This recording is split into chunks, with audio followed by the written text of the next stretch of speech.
Assalamualaikum warahmatullahi wabarakatuh. Perkenalkan, nama saya Salsa Andara dengan NPM 2211031025. Di sini saya dari kelompok 1.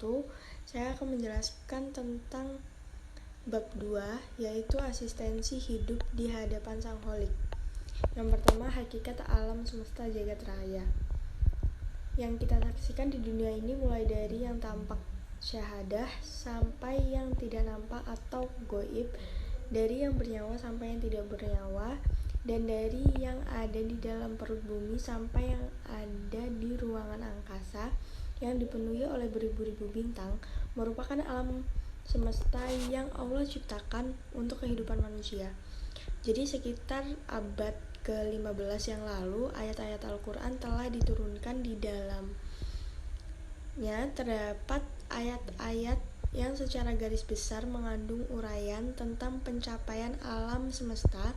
Ayat-ayat ini disebut Al-Kauniyah, ayat yang berkaitan dengan alam semesta.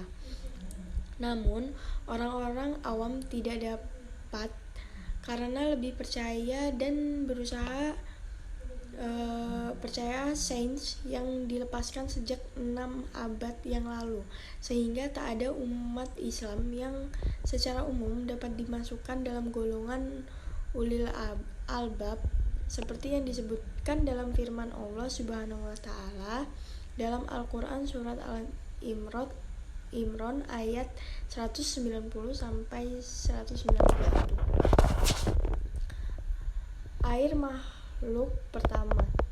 Allah Subhanahu wa taala tidak menciptakan sesuatu apapun sebelum Dia menciptakan air.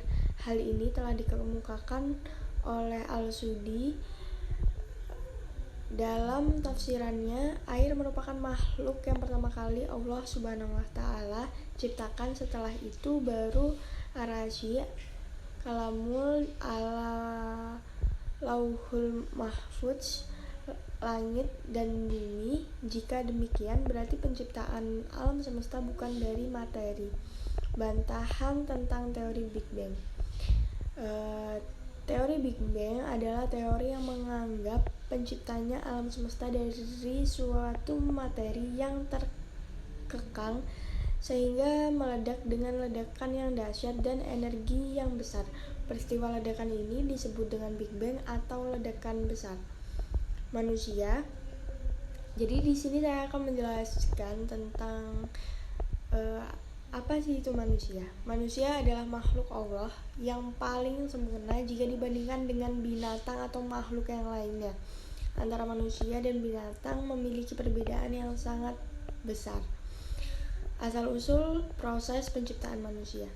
Zidi Gajaibah 1978 menjawab dengan dua sumber, yaitu akal dan nakal. Nakal adalah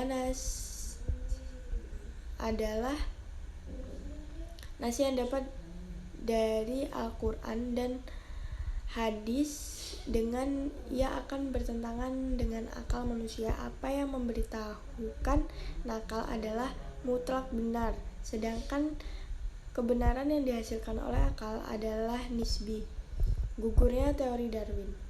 Darwin berpendapat bahwa tiap jenis makhluk, tumbuhan, dan hewan berasal dari jenior yang paling rendah,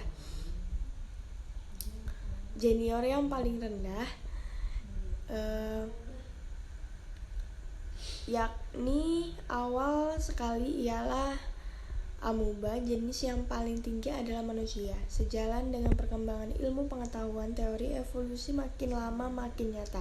Kelemahannya, pokok-pokok dari teori Darwin dibatalkan oleh penemuan-penemuan ilmiah sesudah dia. Kenyataan ini sudah sangat membingungkan Darwin sendiri.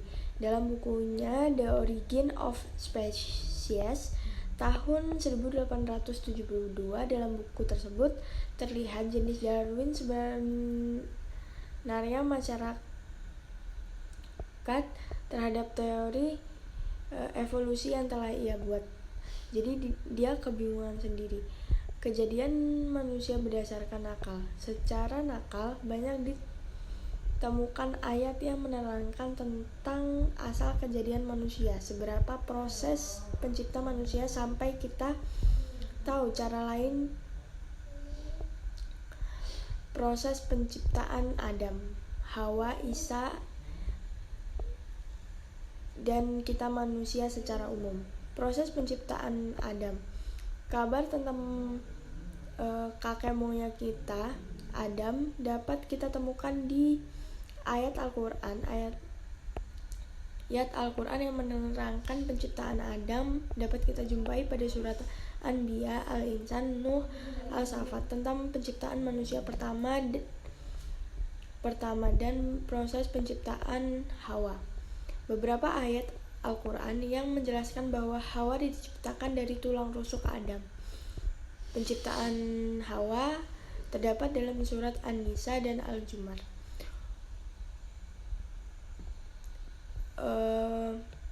Proses penciptaan manusia. Penciptaan secara umum terjadi pada ibu karena adanya peran ayah secara biologis semata. Hal ini dijelaskan dalam Al-Quran surat Al-Mu'minun menyatakan bahwa manusia terjadi melalui proses-proses yang lebih lazim dan umum terjadi bagi yang menyusui. Potensi manusia adalah makhluk Allah yang paling sempurna. Kesempurnaan ini Allah berikan kepada manusia sehingga membedakan manusia dengan makhluk Allah yang lain. Secara umum pula manusia meliputi